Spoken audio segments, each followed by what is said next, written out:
Indian പ്രതിരോധ ചരിത്രത്തിലെ ഏറ്റവും നിർണായകമായ ഒരു മാറ്റത്തിന് രാജ്യം സാക്ഷ്യം വഹിക്കാൻ പോവുകയാണ്. ഇന്ത്യൻ മഹാസമുദ്രത്തിലെ നമ്മുടെ ആധിപത്യം ഉറപ്പിക്കാൻ ലോകത്തിലെ ഏറ്റവും മികച്ച യുദ്ധവിമാനങ്ങളിലൊന്നായ റഫാൽ ഇനി കടലിലും കരുത്തു കാട്ടും.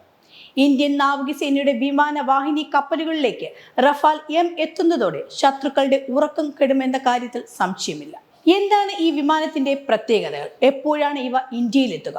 ഇന്ത്യയുടെ സമുദ്ര സുരക്ഷയിൽ ഈ വിമാനങ്ങൾ വരുത്തുന്ന മാറ്റങ്ങൾ എന്തൊക്കെയാണ്? നമുക്ക് നോക്കാം.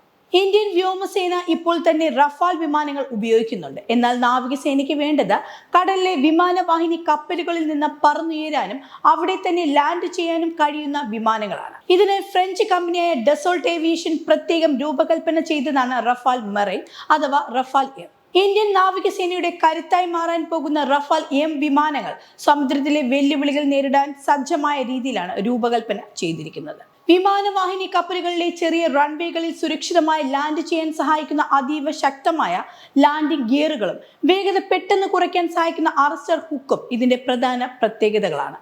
കപ്പലിലെ പരിമിതമായ സ്ഥലത്ത് കൂടുതൽ വിമാനങ്ങൾ ഉൾക്കൊള്ളിക്കാൻ സാധിക്കുന്ന വിധത്തിൽ ഇവയുടെ ചിറകുകൾ മടക്കി വെക്കാൻ കഴിയും എന്നതും വലിയൊരു നേട്ടമാണ്.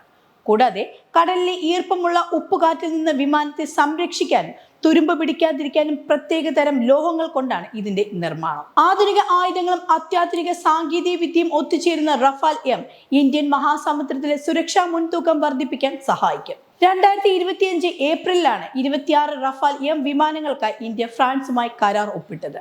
ഏകദേശം 63,000 കോടി രൂപയുടെ വമ്പൻ കരാറാണിത്. ഇതിൽ 22 സിംഗിൾ സീറ്റർ വിമാനങ്ങളും 4 ഇരട്ട സീറ്റർ ട്രെയിനർ വിമാനങ്ങളുമാണ് ഉള്ളത്. യഥാർത്ഥത്തിൽ 2028 മാത്രമേ ഈ വിമാനങ്ങൾ ഇന്ത്യയിലേക്ക് എത്തുകയുള്ളൂ എന്നാണ് കരുതിയിരുന്നത്.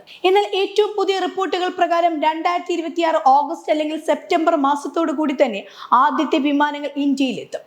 ആദ്യം വരുന്നത് പൈലറ്റുമാർക്ക് പരിശീലനം നൽകാനുള്ള ട്വിൻ സീറ്റർ ട്രെയിനർ വിമാനങ്ങളായിരിക്കും. ഇത് നമ്മുടെ പൈലറ്റുമാർക്ക് പുതിയ സാങ്കേതിക വിദ്യ പഠിക്കാൻ വലിയ സഹായകമാകും. എന്തുകൊണ്ടാണ് അമേരിക്കയുടെ F-18 സൂപ്പർ ഹോർണറ്റിനെ പിന്തള്ളി ഇന്ത്യൻ റഫാൽ തിരഞ്ഞെടുത്തത്?